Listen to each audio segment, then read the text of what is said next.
자, 오늘은 한 경기 있습니다. 어제도 시애틀 프랜사이드 잘 들어왔고, 이제 언오버는 사실 똥줄이었죠. 그게 진짜 연장 그렇게 14, 15회까지 가는데 그 팽팽하게 2대2 상황에서 이제 언더 내주면서 그냥 경기가 끝내준 게 진짜 기적이었다 봅니다. 무사 1, 2루 찬스도 계속 나왔었고, 그런데 여러분들 언더 구매하시는 분들도 많았을 거라고 생각을 하거든요. 그래서 그래도 디트로이트 정배 생각하실 분들이 거의 없으셨을 거라고 생각합니다. 제 방송 보셨다면. 그래서 잘 마무리 되셨을 거라고 웬만큼은 생각을 하면서 이제 오늘은 이제 요 한 경기 요거 어떻게 올라갈 수 있을지 또 심리전 걸고 있어요. 다 TBD 걸려 있죠.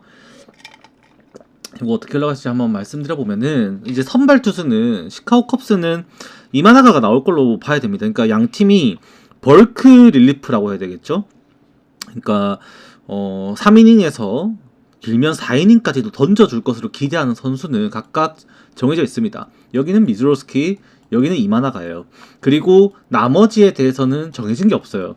미즈로스키가 바로 나올 수도 있고, 이마나가가 바로 나올 수도 있고 아닐 수도 있습니다.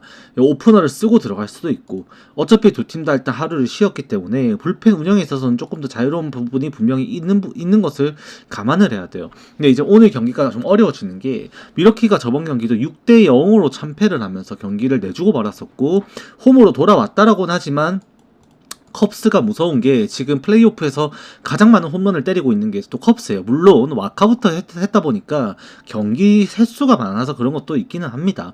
또한 지금 이게 컵스가 고평가받고 있는 부분 중 하나가 결국 이 타격에서 좀 살아난 이 타자들의 활약 때문인데, 4차전만 하더라도 카일 터커, 그 다음에 부시, 이안헵까지 해서 홈런이 또 그렇게 나왔었고, 이 미러키를 원정에 와서도 컵스에 홈런이 이렇게 살아나 버리면 실제 정규 시즌 치르면서도 시즌 초반에는 극강의 타선으로 평가를 받았던 게 컵스였다 보니까 잠재력까지는 확실히 충만하다라고 지금 평가를 받고 있어요. 그래서 오늘 경기도 반반 배당이 나왔죠.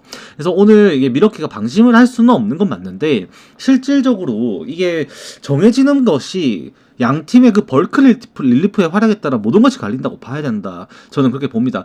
이게 컵스도 타격에 있어서는 제가 가지고 있는 데이터로는 사실 오늘 미즈로스키가 자멸하는 게 아니면은 컵스가 좋은 타격을 할 수는 없을 거다라고 저는 생각을 합니다. 컵스가 지금 11개 홈런을 때린 동안에 지금 와카부터 7경기를 치르면서 OPS가 0.716에 타율이 2할 3푼 4리가 기록이 되고 있는데, 얘네들이 와카 때도 마찬가지였지만 이제 와카도 시드가 좋아가지고 홈 경기를 했었고, 지금 지난 2경기를 다시 또 따라잡았던 거 다 홈 경기였었죠. 지금 미러키 원정 2경기 빼고 전부 다 지금 5경기를 홈에서 치르면서 경기를 했고, 그 홈에서 보여준 이제 시카고 컵스의 타율은 2할 6푼 6리 수준으로 굉장히 실제로 뛰어나요. 홈런 11개 중에서 7개가 또 홈에서 실제로 나왔었고, 미러키 원정에서 홈런을 못 때린 건 아니었습니다만, 이런 2할 6푼 6리라는 타율과 함께 장타율 0.435라는 성적이 나오는 이 홈 타격이 미러키 원정에서는 어떻게 나왔느냐. 1할 5푼 6리의 타율과 함께 슬러그도 0.359밖에 나오지 않았다라는 겁니다. OPS가 0.6이 채 안 돼요. 그러니까 즉 컵스가 원정에서 보여준 타격 자체가 지금 그렇게 떨어지고 있다는 걸 생각하면, 오늘 미즈로스키가 볼질을 하지 않는 이상 쉽게 공략하는 것은 어렵다라고 좀 더 생각을 하게 만드는 것이 냉정한 현실입니다. 다만 이 미즈로스키가 워낙 감정 기복이 심한 선수이고, 마운드에서도 실제로 이 마인드 컨트롤 자체가 좀 약한 어린 선수거든요. 경기 보신 분들 다 아시겠지만 미즈로스키가 얼굴 빨개져가지고 1회부터 실책하면서 경기 내줬던 것도 실제로 컵스전이었습니다. 당시 정규 시즌 그때 저도 언더 까고 이제 여러분들 픽 드리고, 저도 실제로 그때 구매를 했었는데, 언더 드리고 이제 구매하고 저도 보고 있었는데 1회부터 터졌죠. 미즈로스키가 볼질 하다가 얼굴 빨개져서 투아웃에 1, 2루 찬스, 1, 2루에서 이제 땅볼 나왔는데 그거 1루 송구 폭투해가지고 시원하게 2점 주고 시작하고, 보이드도 볼질하면서 그때 4점 주고 내려가면서 이 개판 터지는 개오버 경기를 했던 당시에도 미즈로스키는 결국 1회에 자신의 페이스가 말리면서 스스로 무너지는 경기를 했다라는 겁니다. 오늘 경기도 미즈로스키가 그렇게 볼질을 하지 않는다면 컵스가 실질적으로 타격이 공략이 가능한 수준은 아닐 것이다라고 파악은 합니다만, 변수가 되는 것은 결국 이 미즈로스키의 볼질이다. 이걸 저도 사실은 판가름하기는 어려워요. 이게 제가 얘가 심리적으로 안정적인 피칭을 할 수 있을지, 첫 타석부터 볼넷을 내주면 그때부터 말리는 거거든요. 첫 타석에 얘가 볼넷을 내줄지 안 내줄지, 뭐 아웃카운트를 순전하게 잡아갈 수 있을지에 대해서 그런 수치까지도 제가 디테일하게 예상을 해가지고 가기는 어려워져요. 그래서 미즈롤스키가 만약에 저번에 이제 컵스 상대로 홈에서 한번 등판을 했었죠. 3이닝을 완벽투로 하면서 막아냈었습니다. 그때 굉장히 좀 까다롭게 그때 스즈키였나? 누구였지? 좀 까다롭게 승부를 하는 선수가 있긴 했었는데, 그거 막아내면서 완벽하게 이제 땅볼로 잡아내고 1루 직접 스스로 찍으면서 1루 관중석 쪽으로 이제 세레모니까지 하면서 시원하게 웃으면서 들어갔던 그런 신나는 모습도 보여준 경기를 했긴 했습니다만, 그러지 못한 케이스가 나올 수도 있다라는 거예요. 그래서 그거는 이게 제가 정해줄 몫은 아니긴 한데, 제가 예상하기로는 그래도 이게 홈이면은 그나마 괜찮지 않을까 정도로 조금 더 기울어 간다라고 생각을 하게 돼요. 그리고 이제 컵스 같은 경우에는 오늘 그러면 오프너를 쓸 것이냐, 아니면 이마나가를 그대로 쓸 것이냐, 이거를 일단 먼저 예상하고 들어가야 되는데, 이제 미러키 같은 경우에는 이 LCB 자원 오프너 공략에서 이미 실패를 했습니다. 맞죠? 그때 스즈키한테 홈런 맞으면서 3점 주고 시작했다 보니까 당장에 미러키가 오프너를 또 써가지고 이거를 성공할 수 있을까? 그러면 오프너 자원을 만약에 쓴다고 한다면 과연 누굴 쓸 것인가? 컵스의 라인업을 따지고 봤을 때 지금 오늘 같은 경우에도 만약에 미즈롤스키가 나오면은 이 저스틴 터너가 리드오프로 또 기용이 될 가능성도 열어둬야 되는 경기입니다. 이 경기가 마이클 부시가 나오는 게 아니라 그래서 이게 변수가 어떻게 될지 모르겠습니다만, 자완 오프너를 또 만약에 꺼낸다고 한다면 오늘은 애쉬비가 아니라 아마 코에닝이 나올 가능성이 좀 더 높다라고 좀 생각을 해야 되는데, 이 코에닝도 지금 플레이오프 경기를 하면서 피안타율이 2할 7푼 3리전 수준으로 그렇게 안정적이진 못하다라고 평가를 하게 됩니다. 그래서 이게 미러키 입장에서 오프너를 쓴 것은 저는 그렇게 좋은 판단은 아닌 것 같아요.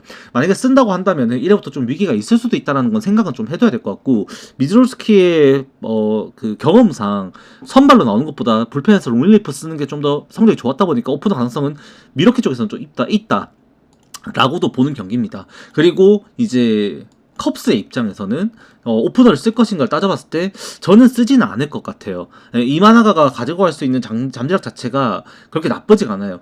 결국에 이제 좌타자들이 옐리치가 리드오프로 나오든, 잭슨 초리어가 리드오프로 나오든, 브라이스 티랑이 리드오프로 나오든, 이래나 저래나 얘네들은 상위 타선에 포함이 될 거고, 결국 이 오프너를 쓰든 안 쓰든 우타든 좌타든 한 두 타석씩 초반에 1회에 상대를 하게 될 거라고 봅니다. 그러면은 굳이 오프너를 쓸 이유 명분이 없어요. 이게 자완 오프너, 어차피 자완 선발 투수고 우완 오프너를 꺼내가지고 경기를 한다? 사실 메리트가 그렇게 크지는 않습니다. 이 경기가. 그러면은 이 경기는 사실 컵스는 이마나가 그대로, 그 다음에 미러키는 오프너를 쓸 가능성을 조금 더 저는 열어두게 돼요. 물론 그렇게 나오지는 않을 것 같아요. 그러니까 그렇게 나올 거라고 장담을 못하는 겁니다. 근데 제가 예상하기로는 미즈롤스키가 내일 무조건 3이닝 이상입니다. 3이닝 이상인데 미즈롤스키가 바로 선발로 나와서 그렇게 던지느냐, 아니면은 걔를 오프너를 쓰고 이후에 등판을 시켜서 5회까지 끌고 가는 방식으로 쓰느냐, 그 차이인 거죠. 그러니까 그거에 대해서 제가 예상하기로는 이제 오프너를 쓸 것으로 조금 더 무게를 두게 된다. 미러키 쪽에는 자완 오프너를 쓰지 않을까 싶기는 합니다. 제가 볼 때는. 그래서 이제 그런 정도 선에서 이제 예상을 해보면은 결국 미즈롤스키의 볼질만 아니면 미러키가 이제 오프너를 썼을 때 그래도 홈런을 또 맞지는 않을 것 같거든요. 그 슬러그 수치 자체가 미러키가 지금 홈런 맞고 있는 게 프레디 페랄타 3방, 그 다음에 가서 2방이에요. 나머지 이제 선발 자원에서 프리스터, 그리고 아까 말씀드렸던 LCB 코이닝 자완들이 홈런 2방을 맞았거든요. 그러면은 또 얘네들이 홈런을 맞지 않는다라고 한다면 나머지 투수에 대해서는 피홈런에 대한 우려가 없다고 봐야 돼요. 그래서 저는 그렇게 생각합니다. 이게 그렇게 흘러간다고 했을 때 미러키의 불펜진, 아까 전에 말씀드렸던 자완 불펜, 코에닝, 그 다음에 LCB를 제외하고 지금 미어스, 맥일, 그 다음에 패트릭, 그 다음에 퀸타나 유리베까지 지금 전부 다 무실점 피칭을 하고 있습니다. 여기에서 WHIP 수준이 높게 나오는 선수는 마무리 역할로 쓰는 맥일이 그다음에 WHIP가 좀 안 좋게 볼질하고 안타 쳐맞은 것 때문에 안 좋게 지표가 잡히고 있습니다만 나머지 투수들에 대해서 미러키 불펜진은 철벽이에요 지금.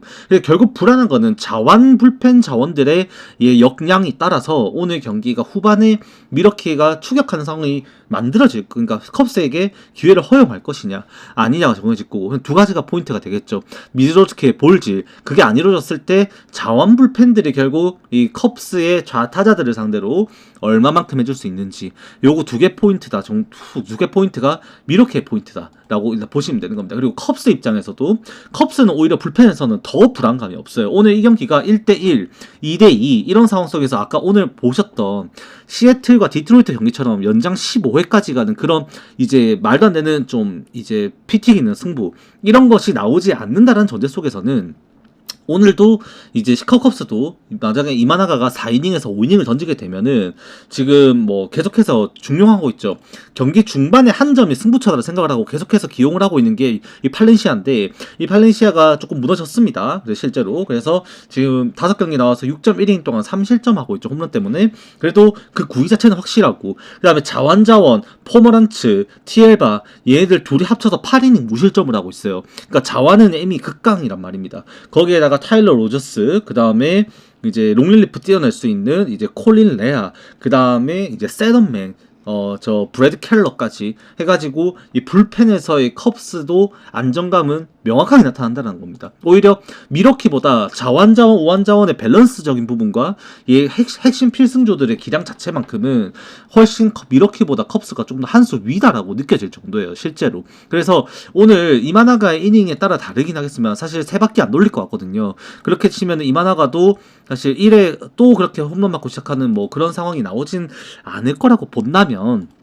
사실 그 전에 등판도 1회부터 그 3점 홈런을 그냥 이제 한 방씩 주고받고 시작을 한 자체가 굉장히 드문 일이지 않겠습니까? 그래서 그런 일이 또 있지는 않을 거라고 저는 본다고 한다면, 이게 컵스가 결국 이마나가와 미즈로스키 이 싸움에서 버텨줄 수 있냐, 이 미즈로스키의 그러면 호투를 예상하면 이 경기는 미러키 승언더고요. 이마나가가 비벼주면 이 경기는 시카고 컵스 이제 프랜승 사이드의 언더다라고 저는 생각을 합니다. 그러면 지금 공통적으로 지금 보게 되는 것은 결국 7.5점의 기준점에서는 언더다라고 생각을 하게 되고, 제가 판단하기에는 그래도 홈에서는 이 미즈로스키가 버틸 수 있는 수준이 구위적인 부분에서는 굉장히 압도적이다라고 생각을 합니다. 그래서 그런 부분 따지고 보면은 저는 미러키 쪽으로 조금 더 무게를 두게 되지 않나. 지금 그래도 계속해서 보면은 지금 이번에 디비전 시리즈를 하면서 양키스를 제외하고 나머지 경기들에 대해서는 전부 다 홈팀이 어드밴티지를 확실히 누리고 있죠. 다저스도 홈팀 경기로 이겨갔고, 어제도 결국 시애틀이 홈팀으로서 승리를 해서 챙겨갔고, 오늘도 결국 5차전까지 온 싸움이 미러키가 홈에서 이득을 좀 챙길 싸움이 되지 않을까.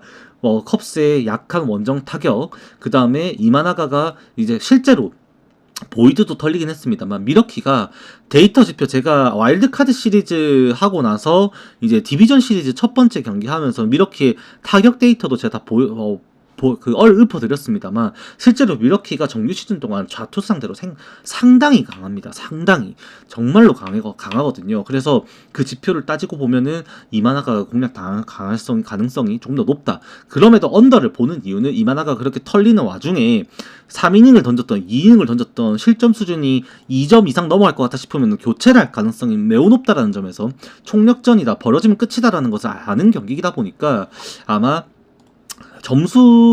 이제 투구수를 떠나서 점수 수준에 따라서 교체가 될 가능성이 높다 보니 이게 벌어지게 놔둘 경기가 아니다라는 것에 포인트를 잡았습니다. 그래서 이 경기는 언더사이드로 보고요. 그리고 이제 승패라고 굳이 본다면은 이제 미러키 쪽으로 봐야 되는 게, 그 미즈로스키가 보여줄 한 3이닝 내지 4이닝 정도의 그 구위가 컵스가 넘어가기는 좀 어려울 것 같다라는데 핀트를 좀 두게 되는 것 같습니다. 그래서 이렇게 정리를 하면 될 것 같고, 다들 요거 야구는 건강하시고요. 축구는 또 라이브에서만 잠깐 또 오늘 언급을 하고 마무리를 하도록 하겠습니다. 녹화는 일단 여기까지 하고요. 정식적으로 이제 축구 다루게 되는, 유튜브에 다루는 거는 야구 월드 시리즈 끝나고부터 다루도록 하겠습니다. 농구랑 같이. 네, 다들 건승입니다. 수고하셨습니다.